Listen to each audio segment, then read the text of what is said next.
o desenvolvimento das pessoas através de uma relação de respeito mútuo. E o clima, vocês têm que ver a diferença entre a empresa de 5, 6 meses atrás e a empresa de agora. Como está diferente, simplesmente pelo que a gente colocou, passo a passo que a gente vai colocar aqui agora, e que foi aplicado, está sendo aplicado lá e o resultado está sendo assim, incrível. Só para vocês terem uma ideia, de um turnover de mais de 20%, eles estão agora na casa dos 8%. Né? Vocês veem que realmente as pessoas agora querem trabalhar lá. É diferente do passado em que elas não queriam de fato trabalhar lá.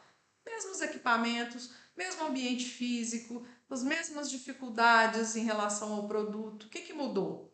Mudou foi a forma como a gestão se comporta, se posiciona, faz com que as coisas aconteçam. Isso faz toda a diferença. A gente ainda comentava isso hoje. O tanto que faz diferença a gente ter alguém que lidera de uma forma confiante, de uma forma respeitosa, para que as pessoas de verdade se entendam num ambiente seguro, num ambiente favorável, num ambiente gostoso de trabalhar, né? Porque a gente trabalha, fica mais tempo no trabalho, gente, do que em casa. Você ainda vai para um lugar que o ambiente é ruim, que é aquele clima pesado, difícil de trabalhar, a pessoa não vai querer ficar no seu time mesmo, não. Né? Então, o primeiro passo que a gente tem que fazer é conquistar a confiança dessas pessoas. Como é que a gente faz isso? Eu queria trazer um outro caso também de uma das primeiras mentoradas do método, ainda estava na fábrica quando a gente fazia o desenvolvimento com ela. Ela tinha um problema sério de sobrecarga de demanda na equipe. Então a fábrica estava em crescimento, eles já tinham contratado mais um equipamento, estava em instalação, mas enquanto isso, para o mercado não ficar desabastecido, tinha que fazer muita hora extra. Então a equipe começou a ficar muito desgastada pelo volume de horas extras que a equipe tinha, né? E o que ela conseguiu fazer para que essas pessoas não deixassem faltar produto e de fato superassem toda essa dificuldade da sobrecarga de horas foi baseado nisso, foi baseado na conquista da confiança, do envolvimento das pessoas naquele objetivo comum. Se fosse um outro gestor, uma outra gestora que não tivesse trabalhando esse engajamento, que não tivesse trabalhando essa conquista de confiança, eles tinham perdido muito mercado, porque o comercial ia vender, eles não iam entregar. Mas então esse envolvimento faz toda a diferença. Ah, Aline, quer dizer que eu tenho que fazer com que as pessoas trabalhem muito mais do que o ideal? Não, gente. Muitas vezes a gente tem alguns objetivos pontuais em que faz toda a diferença a gente engajar as pessoas no resultado. Não estou aqui falando que as pessoas têm que ser sobrecarregadas, têm que trabalhar hora extra. Não é isso. Não é sobre a hora extra. É sobre o que a gente faz para poder atingir objetivos. E olha, posso falar? Tem muita fábrica com excesso de capacidade, ou seja, com ociosidade de capacidade, que não tem um terço desse engajamento e ainda assim deixa o produto faltar na linha de produção, o produto faltar na gôndola do supermercado ou no cliente. Por quê? Não é sobre a capacidade produtiva nesse caso, é sobre o envolvimento da equipe, que por mais que exista espaço de produção, ainda assim não está engajado. Então, não é uma relação de querer fazer as pessoas trabalhar mais, é muito mais de trazer as pessoas para o objetivo comum. Pode ser que seja esse, pode ser que seja um outro. Ou sei lá, nível de qualidade, índice de qualidade do produto que está ruim, que precisa ser melhorado. Enfim, seja qual for o objetivo, se as pessoas estão unidas nesse objetivo, entendem o porquê e querem fazer, faz toda a diferença. Né? E onde que os líderes, onde é que está o maior erro, né? Onde que eu percebo que existem os maiores erros dentro da gestão industrial, né? Primeiro, fazer uma gestão que bota os quentes, que abafa o caso, principalmente os casos mais problemáticos, né? Aquele gestor que simplesmente quer fingir que nada está acontecendo. Tampar o sol com a peneira, como a gente diz aqui em Minas. Então, tem gestor que acha que fazer assim, ele vai ter os seus funcionários vão ter uma dívida de gratidão com ele. Gente, isso não funciona não.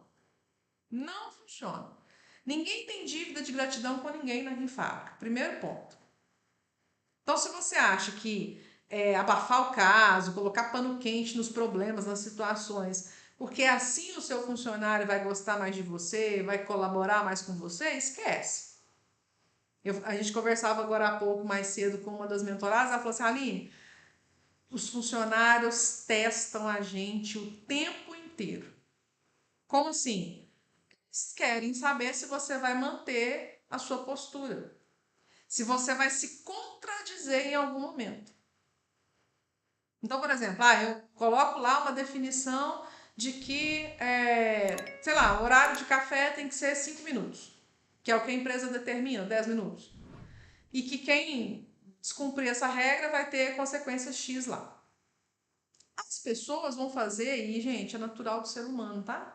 A gente, enquanto criança, a gente, enquanto adulto, faz isso também. A gente testa os limites. Quem tem filho, ele sabe, né? Filho testa limite com pai e mãe a vida inteira. Perdão.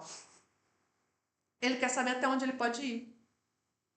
Então, ele vai testar o limite tentando infringir a regra. Indo até onde foi dado o limite. E se eu prometo e não cumpro, ou se eu falo que aquilo tem uma consequência e aquela consequência não acontece, o que ele leva para casa de mensagem? Ah, ali tá blefando. Pode fazer sim, não tem problema não. Vai dar nada. Dá nada não. E esse não dá nada não é a nossa postura de falar assim, eu vou falar que vai acontecer, mas na verdade eu não vou fazer nada não. A sua credibilidade vai por água abaixo. A sua palavra passa a não ter força. E as pessoas vão começar a te falar assim, Aline, mas você fala que não pode fazer isso, mas fulano faz. Você fala que não pode fazer aquilo, mas ciclano faz. E aí você fica como? Você fala que não pode fazer, mas tem um monte de gente que faz, você não faz nada. Aí a gente começa a fazer o quê? Favorecer umas pessoas em relação às outras. Ah, mas se o fulano pode sair mais cedo, eu também posso. Ah, mas se o fulano pode fazer mais horário de café, eu também posso. E aí, nessa, todo mundo começa, e as notícias na fábrica correm, né, gente? Quem não tem uma rádio peão dentro da fábrica que atira a primeira pedra, então as notícias correm. E a notícia corre é o seguinte: não, pode ficar tranquilo. A gestão da Aline é mó de boa. Não, ela até fala que vai fazer, acontecer e tal, mas no final das contas não acontece nada. Pode ficar tranquilo, relaxe. E isso vai criando uma cultura de que a sua gestão é assim e assim não vai mudar. E quando, na hora que você for tentar mudar, porque na hora que você vê aqui o que tem que fazer, e tem certeza que você vai lá para a fábrica amanhã e vai começar a mudar, não se assuste de você começar a ouvir assim, nossa, mas fulano tá diferente. O que aconteceu? Mas isso vai acontecer. Mas isso não é ruim. Muito pelo contrário. Se você está mudando a sua postura, eles vão enxergar que ali a coisa vai funcionar de uma outra forma e as coisas vão melhorar. Então, primeiro ponto, toda vez que eu passo a mão na cabeça, cubro, só tampa só com a peneira, né? Finjo que não tem nenhum problema, eu estou reforçando a minha falta de palavra ou falta de credibilidade naquilo que eu estou falando. Então, as pessoas que querem se aproveitar do momento, elas vão achar ótimo. Mas a grande maioria que está ali séria, precisando e querendo trabalhar de um jeito certo, vai falar assim: ah, não. Trabalhar aqui é terrível, porque uns querem trabalhar e uma grande maioria quer só aproveitar e fazer bagunça. Né? Então, muito cuidado com esse tipo de postura. Uma outra postura que realmente atrapalha muito nisso é querer ignorar ou criticar o passado da empresa, dos processos e das decisões que foram tomadas anteriormente. Vou dar um exemplo. Você chegou na fábrica, você não era gestor daquela área, passou a ser gestor daquela área, ou gestora, né, daquela área, e tem uma situação lá que sempre foi feita assim. Né? O famoso sempre foi feito assim, não vai mudar. E aí você percebe que aquela forma de trabalhar pode ser melhorada. Né? Aquele processo pode ser melhorado, aquela atividade pode ser melhorada. E aí, Muitas vezes eu já vi muito gestor fazer isso, de falar assim, não, mas esse negócio aqui não dá certo. Como se todos que estivessem envolvidos ali na operação, as pessoas que vieram anteriormente, fossem uns completos idiotas.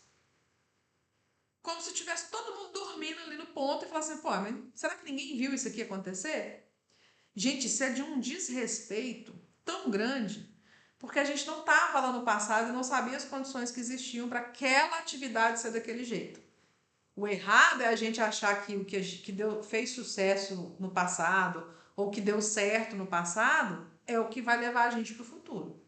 É esse o problema. Só que invalidar o que foi feito anteriormente, invalidar o que foi feito lá atrás, só faz com que você tenha maior resistência das pessoas que estavam ali anteriormente. Então você chega numa empresa de uma pessoa que está ali há 10 anos. Um funcionário está há 10 anos. O que vocês mais reclamam para mim de funcionários antigos na fábrica? Ah, ali os funcionários antigos são muito resistentes, eles não querem a mudança. Lógico, o gestor chega lá, não conhece aquela história, não participou das dificuldades, dos perrengues que eles tiveram que passar.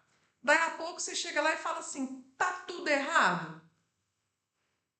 E tudo que tá aqui tá errado e vamos refazer tudo de novo? Minimamente não respeita o que foi feito anteriormente? Eu tô falando que não tem que mudar, não, tá, gente? Eu tô falando que você precisa minimamente respeitar.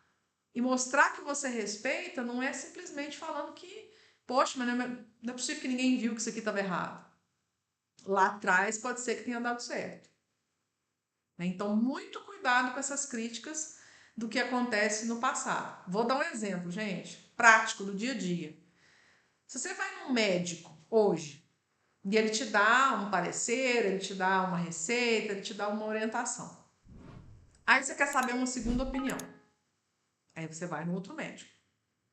Por mais que esse outro médico esteja totalmente em desacordo com o primeiro, você nunca ou muito raramente vai ouvir esse segundo médico criticar o primeiro.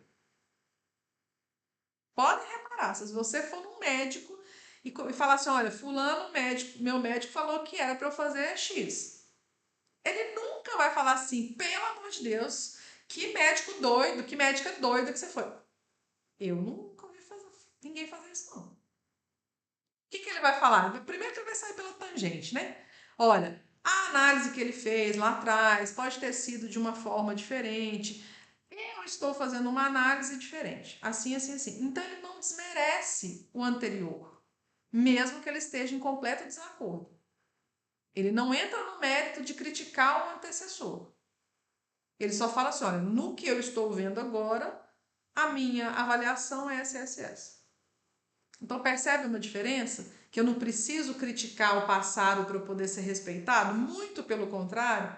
Quanto mais eu respeito o que foi feito anteriormente, mas eu parto dali para poder ir adiante, mais eu conquisto as pessoas, principalmente as que estão mais velhas de casa lá, viu, gente? As pessoas que estão ali há 10 anos, 15 anos, que muito provavelmente você está chegando na área agora e as pessoas já têm uma certa resistência com o novo. E se você chega desrespeitando a história do que foi construído, vai ficar pior. Então, esses são erros graves que eu vejo acontecer diariamente nas indústrias. Né? Um terceiro erro, né? Não se preocupar em ser exemplo. Gente, são nas coisas básicas. Você trabalha numa indústria de alimentos, você chega lá sem cumprir as regras de boas práticas de fabricação. Você trabalha numa empresa de qualquer setor, né, que precisa lá de equipamentos de proteção individual, você é o primeiro a não usar os equipamentos de proteção individual. Tem que chegar no horário, cumprir o horário, bater ponto. Por mais que você não bata ponto, enquanto gestor, você precisa dar o exemplo de pontualidade. Então percebe que não é porque você não é obrigado a chegar no horário X lá que você não bate ponto, que você não tenha que ser pontual. Porque com que condições você vai cobrar pontualidade do seu funcionário se você é o primeiro a atrasar? Entende? E não é assim, ah, Aline, eu saí um pouco mais tarde, eu tenho a flexibilidade de chegar mais tarde.